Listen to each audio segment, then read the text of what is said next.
I'm 61 years old. I've been married for almost 40 years.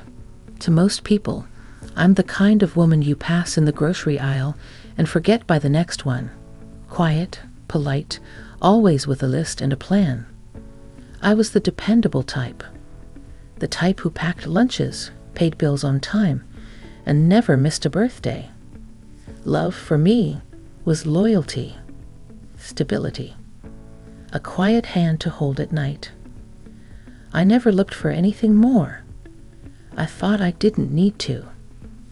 But what happened that day changed how I see everything. It shook something loose inside me I didn't even know was stuck, and I've never been the same since. I never thought something like this could happen to me. Please, don't make the same mistake I did. It started on a rainy Thursday afternoon. I remember because I had just come in from the garden, frustrated that the tomatoes I'd worked so hard to nurture were now soggy and drooping. The house smelled faintly of cinnamon and damp earth, comforting in a way I hadn't noticed before. I wiped my hands on a dish towel and was just about to make a cup of tea when the doorbell rang. We don't get many visitors, not without a heads up. So my first thought was that it must have been a delivery. But when I opened the door, it was him. Aaron, my husband's coworker. We'd met a handful of times at company functions, dinners, a summer barbecue, the kind of events where I'd hover by the veggie tray and make small talk with wives while the men drank beer and talked shop. He always seemed younger than the rest. Not in age. He was maybe late 40s, early 50s, but in the way he carried himself. Present, observant, like he actually saw you when you spoke. Today, though, he looked different. His shirt was half soaked from the rain, and he clutched a manila envelope under one arm like it was precious. His eyes, usually calm and open, were anxious. "Hi," he said, voice a little breathless. "I'm sorry to just drop by. Is Frank home?" I blinked.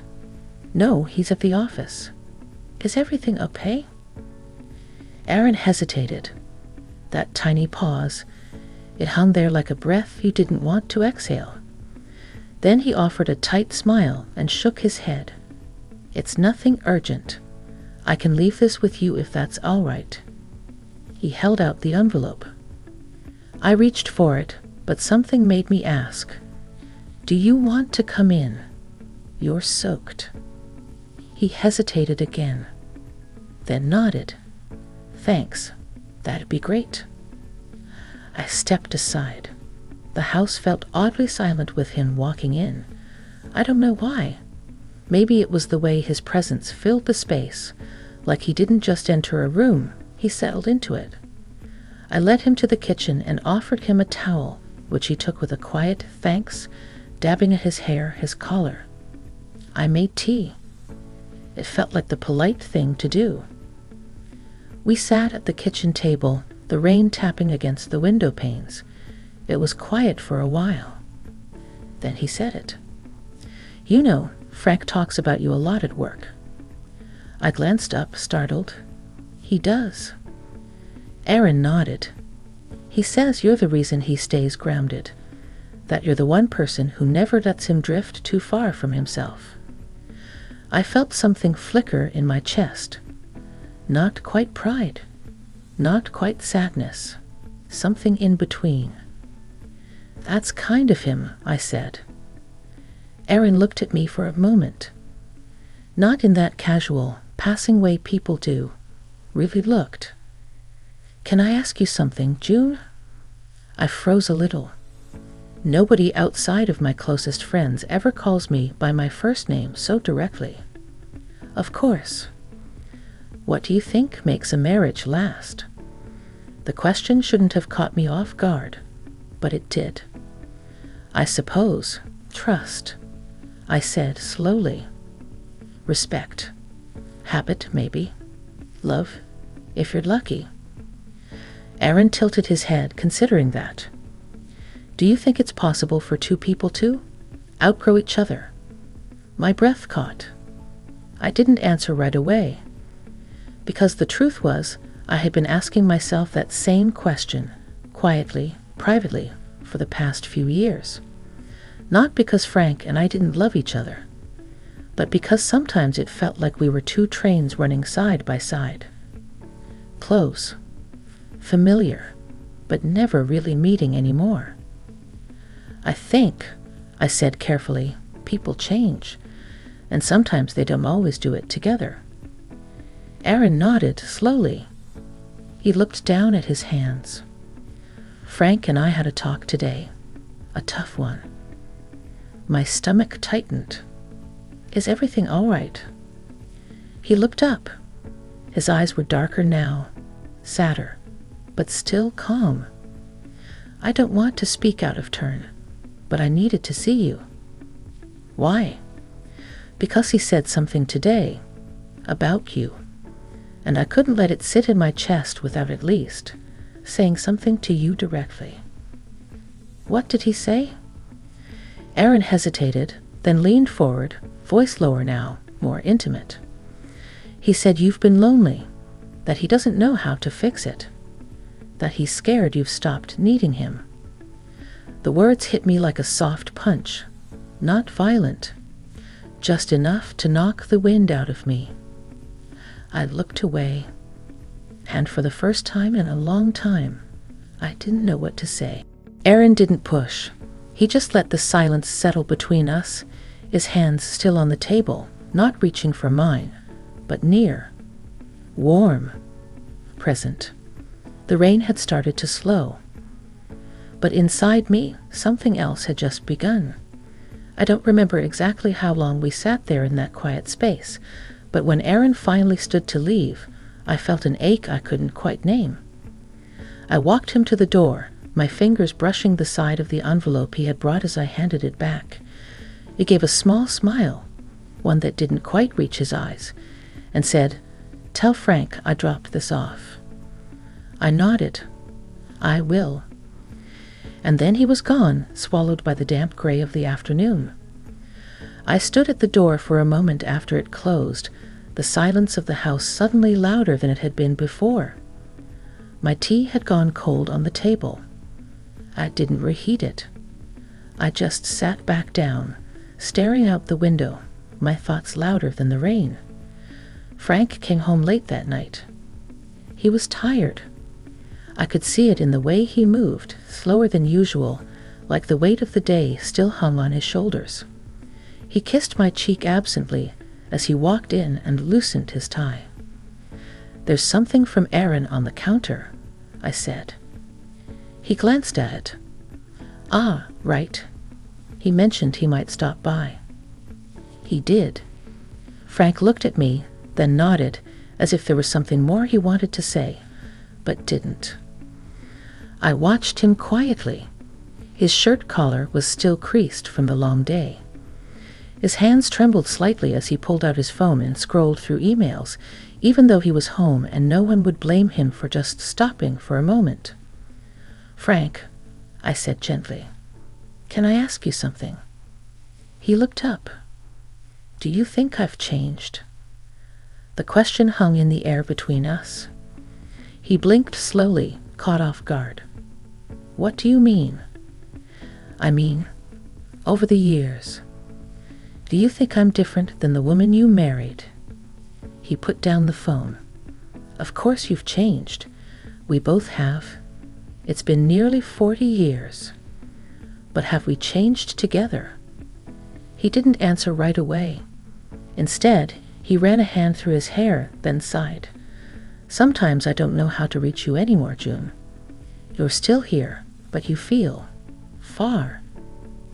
I swallowed hard. I could say the same. We didn't talk much more that night. We went through the motions, brushing our teeth side by side, changing into pajamas, lying in bed shoulder to shoulder but miles apart. I kept thinking about what Aaron had said. Not just the words, but the look in his eyes. The way he had seen me. Really seen me. The next few days passed quietly. Frank buried himself in work. I kept myself busy, folding laundry, watering plants, running errands. But in every quiet moment, Aaron lingered in my thoughts. I didn't expect to see him again so soon. It was Sunday afternoon, and I was at the farmer's market just outside of town. I go there every week. There's a woman who sells handmade soap that I like, and the man at the honey stand always gives me a discount because I bought from him once when he was just starting out. I was picking through bunches of late summer dahlias when I heard someone say my name. June. I turned. It was Aaron. He wasn't in office clothes this time. Just jeans and a navy pullover, sleeves pushed up, sunglasses perched on his head. He looked relaxed, different. "Oh, hey," I said, surprised. "Didn't expect to see you here." He smiled. "I live a few blocks away. I come here sometimes for the bread." We stood there for a moment, not quite knowing what to say. Then I held up the flowers in my hand. These caught my eye. "They suit you," he said. That stopped me. I don't know why. Maybe because it had been so long since someone said something like that, without it being about practicality or routine. "Thanks," I said quietly. We walked a bit together after that, browsed the stalls, talked about silly things, how overpriced the organic peaches were, how the kettle corn stand always drew the biggest crowd. It was easy, comfortable. And then, standing by the edge of the market near a bench under a tree, he turned to me and said, "June, I wasn't honest the other day." I felt my heart stir. "What do you mean?" "I didn't just stop by to drop off paperwork. I needed to talk to you. Alone, because something's been weighing on me." There was a pause, a shift in the air. "I've been working with Frank for 8 years," he said, "and I respect him. But I see things he doesn't, or maybe things he chooses not to." I didn't move, didn't breathe.